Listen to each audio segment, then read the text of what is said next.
பெருமாள் முருகன் சிறுகதைகள். மன்னாசமுத்திரம். வாசிப்பது சந்தீப்.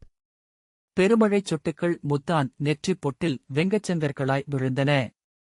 வானத்தை அண்ணாந்து பார்த்தான். கருகுமென்று இருந்தது.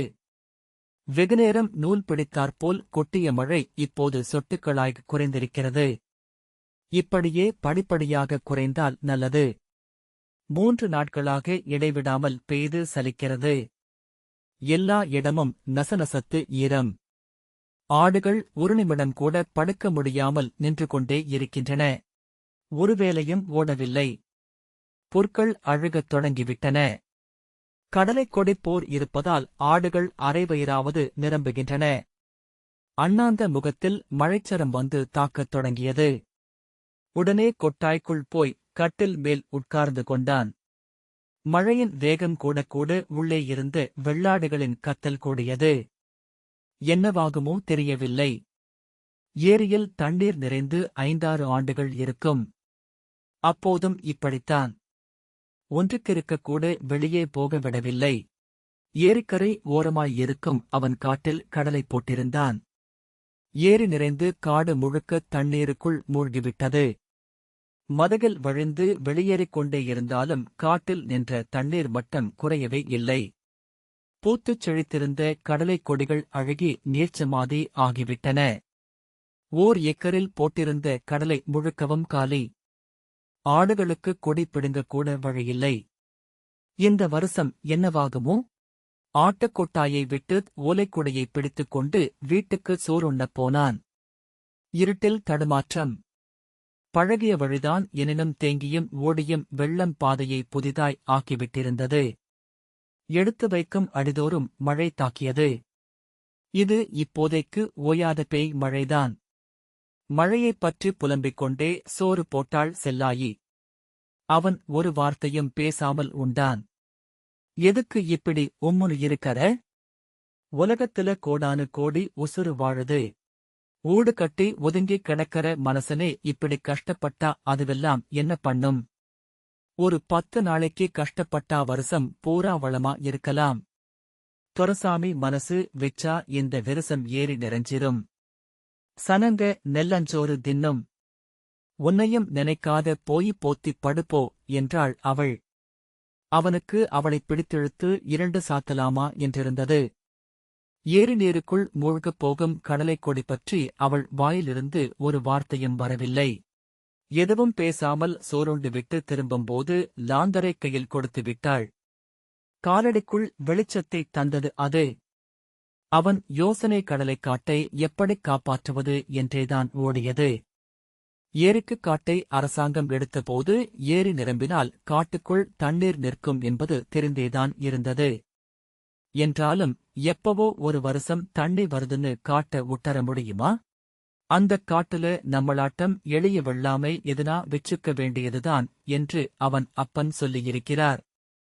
அப்பன் இருந்த வரைக்கும் சோளம்தான் விதைப்பார். சோளப் பயிர் ஆளுயரம் நிற்கும். ஏரி நிறைந்தாலும் கணுக்கால் அளவு தண்ணீருக்குள் போய்ச் சோளத்தட்டை பிடுங்கி வந்துவிடலாம். ஆனால் முத்து அந்தக் காட்டில் எப்போதும் கடலைதான் போடுகிறான். செம்மண் காட்டில் கொடிக்கடலை போட்டால் கொத்துக் கொத்தாகக் காய்க்கும். அந்த ஆசைதான். இந்த வருஷ மழையில் எப்படியும் ஏரி நிறைந்துவிடும். காட்டோடு கடலை போய்விடும். சோளம் விதைத்திருந்தால் பிரச்சனை இல்லையே என்று இந்த மாதிரி சமயத்தில் தோன்றும். என்றாலும் ஆசை விடுவதில்லை. கடலையை எப்படியாவது காப்பாற்ற முடிந்தால் போதும். அடுத்த வருஷம் சோளம் விதைத்துக் கொள்ளலாம் என்று நினைத்தான். எப்படிக் காப்பாற்றுவது? ஆட்டுக் கொட்டாயில் தூக்கமின்றி படுத்துக் கிடந்தான். கொட்டாயின் மேல் மழை கொட்டுவதையும் அது குறைந்து சிணுங்குவதையும் ஓலைச் சத்தத்தை வைத்தே உணர்ந்தான். மழை பெரும்பாலும் ஊற்றிக்கொண்டேதான் இருந்தது. காட்டுக்குள் தண்ணீர் நிற்காமல் செய்ய வேண்டுமானால் ஏரி மதகு இன்னும் கொஞ்சம் உயரம் குறைந்திருக்க வேண்டும். தோளுயர மதகில் ஓரிடத்தில் மார்ச் அளவு உடைப்பை ஏற்படுத்திவிட்டால் போதும். காட்டுக்குள் ஒரு சொட்டுத் தண்ணார் நிற்காது. உடைத்துவிட்டால் யாராவது கண்டுபிடித்து விடுவார்களா? அவன் காடு மட்டுமல்ல, இன்னும் சிலரின் காடுகளுக்கும் இந்த கதிதான்.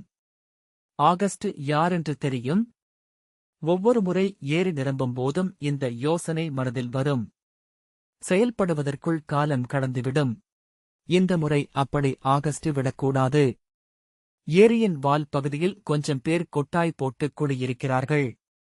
இந்நேரம் அவர்கள் காலி செய்து கொண்டு மேடேறி இருப்பார்கள். அவர்கள் கூட மதகை உடைத்துவிட வேண்டும் என்று நினைத்திருக்கலாம். யார் யார் மீதோ சந்தேகம் வர வாய்ப்பிருக்கிறது. மதகை உடைத்து விட வேண்டியதுதான் என்று நினைப்பு பலமாக ஓடியது. சாக்கு போர்வைக்குள் நெண்டிக் கொண்டே கிடந்தான். வெகுநேரத்திற்குப் பிறகு ஒரு முடிவோடு எழுந்தான். மழை வலுத்துத்தான் இருந்தது. சாக்கை போர்த்திக் கொண்டு ஓலைக்குடையுடன் வெளியே வந்தான். லாந்தர் வேண்டாம். கொட்டாயின் ஓரத்தில் ஒரு மழை நீரில் நீண்டு கிடந்த கடப்பாறையை எடுத்துக்கொண்டான். ஈரத்தில் விரைத்திருந்த கை கடப்பாறையை பிடித்ததும் சூடு கொண்டதாக மாறியது போலிருந்தது. மழைக்குள் நடந்தான்.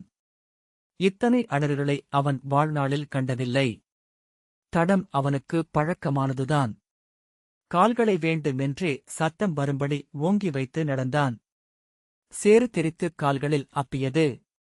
எனினும் காலடி சத்தம் கேட்டு பூச்சி பொட்டுகள் பயந்தோடும் என்று அப்படியே நடந்தான். நேரத்தை அனுமானிக்க முடியவில்லை. பொறியை இறைத்தது போல நிறைந்திருக்கும் வானம் இப்போது இருப்பதே தெரியவில்லை. கடப்பாறையால் மதகை இடிப்பது சுலபமாக இருக்குமா?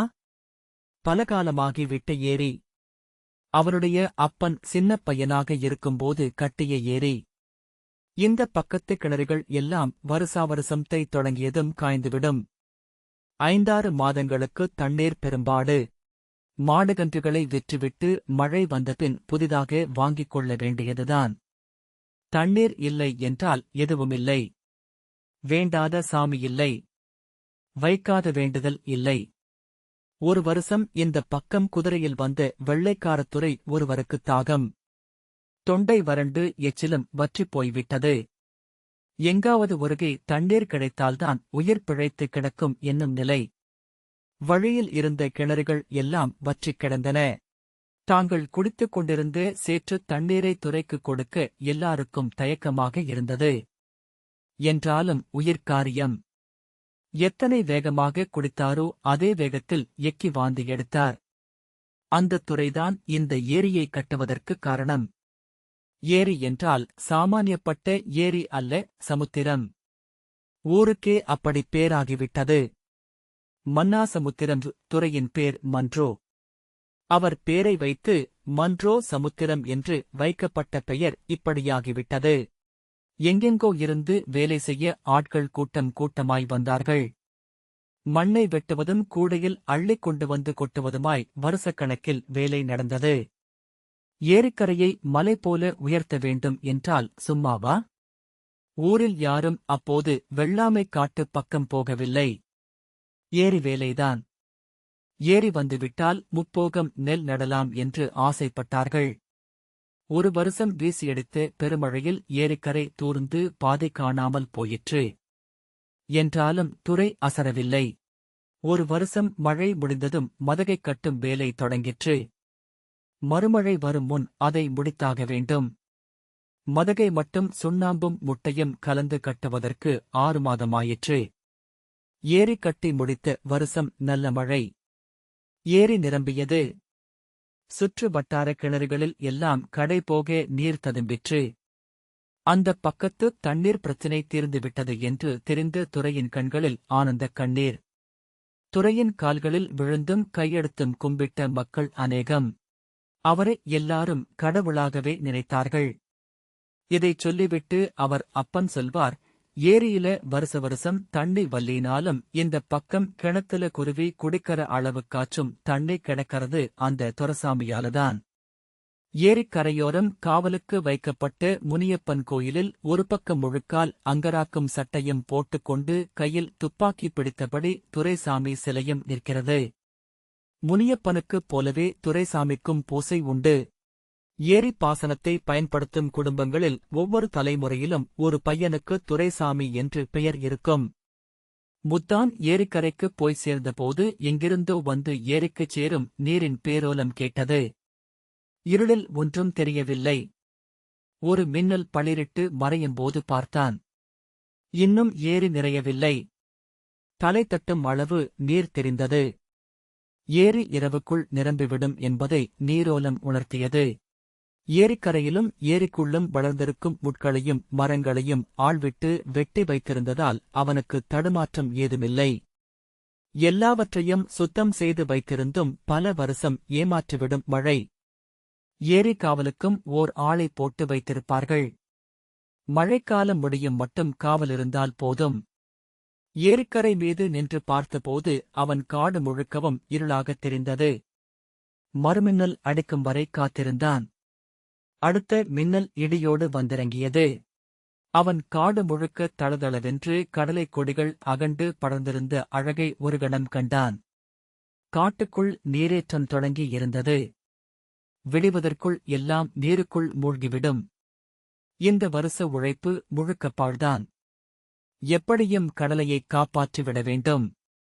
ஓலைக்குடியை கரைமேல் இருந்த ஊஞ்சக்கொத்தில் மாட்டிவிட்டு கடப்பாறையோடு கீழே இறங்கினான். மழை மேலும் வலுத்தது. வெற்றுடம்பில் சாட்டை வீசினாற்போல் துளிகள் விழுந்தன. கடப்பாறையை தூக்கியபடி மதகை நெருங்கினான். மதகின் முன்னிருந்த பாறைகள் இன்னும் பாசி படிந்திருக்கவில்லை. எனினும் கால்களை அழுந்த வைத்து மதகில் ஏறினான். மேல் பகுதி கூம்பு வடிவில் அமைந்திருந்தது. இருபுறமும் கால்களைப் போட்டு வாகாக உட்கார்ந்தான். நீளச் செல்லும் மதகை திரும்பிப் பார்த்தான். நேராய் நிமிர்த்தி வைத்த பாம்பாய் முன்னும் பின்னும் தெரிந்தது. இருபுறமும் சமமாக இருக்கும்படி பார்த்துக் கொண்டான். மையத்தில் உடைத்தால்தான் இருபுறத்து நீரும் ஒரே அளவாய் திரண்டு வந்து வழியும். முன்புறமாய் நகர்ந்து மீண்டும் சரிபார்த்தான். மதகின் உள்புறம் வைத்திருந்த கணுக்கால் பகுதி நீருக்குள் மூழ்கியது. இன்னும் ஓரடி நீர் உயர்ந்தால் மதகின் கூம்புப் பகுதியை எட்டிவிடும். வாகான இடம் பார்த்து கடப்பாறையை ஓங்கிப் போட்டான். நங்கென்ற சத்தத்தோடு கடப்பாறை கைகளிலிருந்து மேலெழும்பியது. மீண்டும் 2-3 முறை போட்டான். கடப்பாறை எதிர்த்து அடித்ததே தவிர மதகில் சிறுகாயமும் பட்ட மாதிரி தெரியவில்லை. மதகின் மீது கோபம் மிகுந்து 2-1 பார்த்துவிடும் வேகம் வந்தது.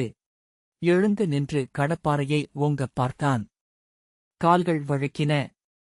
மீண்டும் உட்கார்ந்து முயன்றான். கால்மேல் நீரேறி உயர்ந்து கொண்டே வந்தது. அவன் எதையும் கவனிக்கவில்லை. மதகை சிதைத்து விடும் ஆவேசம். ஓங்கி ஓங்கி கடப்பாறையைப் போட்டபடியே இருந்தான். கடப்பாறை சத்தம் நீரோசைக்குள் ஒடுங்கியது. கடப்பாறையை ஓங்கிய தருணம் ஒன்றில் மதகின் வெளிப்புறம் வைத்திருந்த காலை எதுவோ கவ்வுவது போலத் தெரிந்தது. சட்டென இழுத்த போதும் கால் வரவில்லை. ஓங்கிய கையை இறக்காமல் குனிந்து பார்த்தான். முகத்தை நீர்த்தாரை மூடியிருக்க நிற்கும் செல்லாயி மின்னல் வெட்டில் தெரிந்தாள். காலை உதறிவிட்டு கடப்பாறையை மதகின் மேல் போட்டான். ஏதேதோ சொல்லிக்கொண்டு தன் கைகள் 2ஐயும் உயர்த்தி கடப்பாறை விழும் இடத்தில் வைத்தபடி மதகோடு ஒட்டிக்கொண்டாள். இத்தனை முறை கடப்பாறையை போட்டதில் லேசான காயம் விழுந்திருந்த இடத்தில் இப்போது செல்லாயி கைகள். கால்களால் அவள் கைகளை விலக்கப் பார்த்தான். அவள் அசையாமல் அப்படியே இருந்தாள். அவன் உதைக்கும் போதெல்லாம் அண்ணாந்து ஏதோ சொன்னாள். அவள் வார்த்தைகள் தெளிவாக கேட்கவில்லை. இந்தச் சமயத்தில் எதற்கு வந்தாள்? பல்லி போல மதகில் ஓட்டிக் கிடக்கும் அவள் கைகளை விலக்க முடியவில்லை. கடப்பாறையை ஊன்றிக் கீழே குதித்தான். அவள் தலைமயிரை கொத்தாகப் பற்றி தூர இழுத்து வந்தான். இப்போது மழை குறைந்திருந்தது. போய்த்தொல சனியனே என்று அவளை உந்தித் தள்ளினான். ஊர்ந்தபடி அவன் கால்களைப் பற்றிக் கொண்ட அவள் வேண்டாம். உடமாட்டன் என்றாள். அவனை அசையவிடாமல் கால்களைப் பிடித்திருந்தாள். மீண்டும் அவள் மயிரைப் பற்றித் தூக்கி இழுத்து எறிந்தான். அவன் விட்ட வேகத்தில் மழையோடு அப்படியே ஓடினாள். அவள் ஓடும் வேகம் பார்த்து பயந்த அவன் பின்னாலேயே ஓடினான். திறந்த வெளியில் நின்றிருந்து முனியப்பன் கோயிலுக்குள் அவள் புகுவது மின்னல் வெளிச்சத்தில் தெரிந்தது. கோயிலுக்குள் அவனும் நுழைந்தான். கண்ணுக்கு அவள் தென்படவில்லை. மின்னலின் துணையோடு எல்லா புறமும் பார்த்தான். வானம் முழுக்க பளிரிட்ட மின்னல் தோன்றியபோது விழித்துப் பார்க்கும் துரைசாமி சிலை தெரிந்தது. அதன் கையிலிருந்த துப்பாக்கி அவனையே குறி பார்த்துக் கொண்டிருந்தது. ஆனந்த விகடன் 21.03.12. இந்த வாசிப்பை கேட்டதற்கு நன்றி.